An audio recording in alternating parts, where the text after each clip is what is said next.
कि राष्ट्रीय जनता दल में तेजस्वी प्रसाद यादव जी की जो हैसियत थी वे राष्ट्रीय अध्यक्ष से भी ऊपर थी। तो अब कार्यकारी राष्ट्रीय अध्यक्ष बनेंगे तो इसमें कौन सी बड़ी बात हो जाएगी। अपने उन सारे अधिकार और कर्तव्यों का इस्तेमाल कर रहे थे जो राष्ट्रीय अध्यक्ष नहीं कर रहे थे, उसे भी आगे बढ़ के यानी सब काम राष्ट्रीय जनता दल में वही सर्वे सर्वा था। तो वैसे परिस्थितियों में और उन्हीं के नेतृत्व में ये राष्ट्रीय जनता दल डूबी है।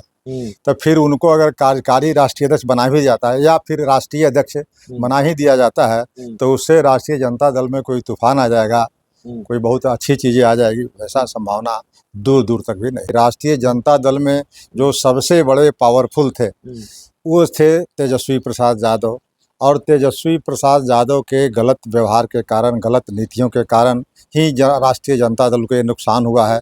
तो अब वो जब समीक्षा नहीं कर पा रहे हैं और इसका ठिकरा दूसरे पर मढ़ना चाहते हैं, फोड़ना चाहते हैं, तो इसका मतलब हुआ कि राष्ट्रीय जनता दल में सब कुछ सामान्य नहीं है।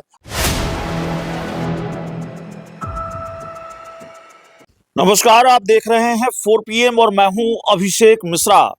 देखिए, इस वक्त हमारे साथ जन सुराज के नेता और पूर्व MLC रामबली चंद्रवंशी सर है और जाहिर तौर पर बिहार की राजनीति से जुड़े कई सवालों पर आज बातचीत होगी।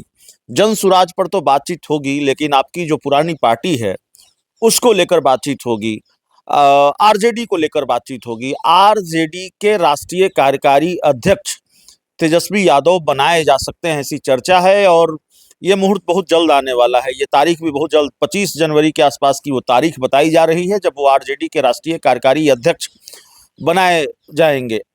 ऐसे वक्त में ये जानकारी निकलकर सामने आ रही है, या ये सब कुछ ऐसे वक्त में होना है जब आरजेडी के सामने बहुत सारी चुनौतियां हैं। तो एक राजनीति के विश्लेषक के तौर पर भी, और चूंकि आप अपनी पुरानी पार्टी को बहुत बेहतर जानते हैं, आरजेडी को जानते समझते हैं, उस तौर पर भी क्या देखते हैं, कार्यकारी अध्यक्ष बनने के बाद क्या तेजस्वी यादव की चुनौतियां कम होंगी? पार्टी और परिवार के अंदर से भी सवाल उठ रहे हैं। देखिए, वैसे ये मामला राजद का है जी, उनका ये अंदरूनी मामला है, उस पर प्रतिक्रिया देना मेरे लिए अभी आवश्यक नहीं, इसलिए कि मैं राजद में नहीं हूँ। बावजूद इसके आपने प्रश्न किया है तो इसका सीधा सा उत्तर है कि राष्ट्रीय जनता दल में तेजस्वी प्रसाद यादव जी की जो हैसियत थी वे राष्ट्रीय अध्यक्ष से भी ऊपर थी। तो अब कार्यकारी राष्ट्रीय अध्यक्ष बनेंगे तो इसमें कौन सी बड़ी बात हो जाएगी। अपने उन सारे अधिकार और कर्तव्यों का इस्तेमाल कर रहे थे जो राष्ट्रीय अध्यक्ष नहीं कर रहे थे, उसे भी आगे बढ़ के यानी सब काम राष्ट्रीय जनता दल में वही सर्वे सर्वा था। तो वैसे परिस्थितियों में और उन्हीं के नेतृत्व में ये राष्ट्रीय जनता दल डूबी है। तो फिर उनको अगर कार्यकारी राष्ट्रीय अध्यक्ष बना भी जाता है या फिर राष्ट्रीय अध्यक्ष बना ही दिया जाता है तो उससे राष्ट्रीय जनता दल में कोई तूफान आ जाएगा, कोई बहुत अच्छी चीज़ें आ जाएगी, वैसा संभावना दूर दूर तक भी नहीं। आरजेडी की समीक्षा रिपोर्ट, और समीक्षा रिपोर्ट में ये चर्चा इस बात का जिक्र कि बाहर से सर्वे टीम बुलाई गई, इसलिए पार्टी की हार हुई, उम्मीदवारों के चयन में गड़बड़ियां हुई। तो खैर, इस उम्मीदवारों के चयन का जो मामला है वो तो हर पार्टी जब चुनाव हारती है तो उस पर ये आरोप लगते हैं। जो मूल सवाल है वो सवाल ये है कि तेजस्वी यादव के जो दो करीबी लोग खासकर हैं, संजय यादव और रमीज नेमत, उन पर सवाल उठ रहे हैं। वो सवालों के घेरे में है। तेजस्वी यादव इनसे दूरी बनाएंगे या फिर वो दरकिनार करेंगे पार्टी और परिवार में जो नाराजगी है उसको? देखिए, अब करारी चुनाव हार के बाद तेजस्वी प्रसाद यादव जी को आत्म समीक्षा करने की ज़रूरत थी कि सारी समस्याओं के लिए राष्ट्रीय जनता दल में जो सबसे बड़े पावरफुल थे वो थे तेजस्वी प्रसाद यादव, और तेजस्वी प्रसाद यादव के गलत व्यवहार के कारण, गलत नीतियों के कारण ही राष्ट्रीय जनता दल को ये नुकसान हुआ है। तो अब वो जब समीक्षा नहीं कर पा रहे हैं और इसका ठिकरा दूसरे पर मढ़ना चाहते हैं, फोड़ना चाहते हैं, तो इसका मतलब हुआ कि राष्ट्रीय जनता दल में सब कुछ सामान्य नहीं है और आगे आने वाला फ्यूचर भी इसका जो है पॉजिटिव नहीं है। वैसे स्थिति में तेजस्वी प्रसाद यादव जब तक अपने घर के अंदर सफाई नहीं करेंगे, अपने राष्ट्रीय जनता दल के अंदर सफाई नहीं करेंगे, तब तक बाहर में किसी एक दो लोगों को हटाने से, बनाने से या अपने खुद बनने से कोई बात बनने वाली नहीं। अब आपकी पार्टी पर लौटते हैं, आपकी पार्टी से जुड़ा हुआ, आपके पार्टी में सब कुछ ठीक है, रितेश पांडे छोड़कर चले गए, आरसीपी सिंह को लेकर चर्चा है कि वो जेडीयू ज्वाइन करेंगे, आपके बारे में भी बहुत सारी चर्चाएं रही हैं, हालांकि उसका जवाब आप हमको पहले भी दे चुके हैं, लेकिन फिर आपसे पूछेंगे, आप हैं जनसुराज में और आपकी पार्टी को लोग छोड़कर क्यों जा रहे हैं, या आप रहेंगे जनसुराज में और रितेश पांडे चले गए, चर्चा है कि बहुत लोग जा सकते हैं। देखिए, कोई भी राजनीतिक दल में आना और जाना लगा रहता है, जनसुराज भी उससे अछूता नहीं है।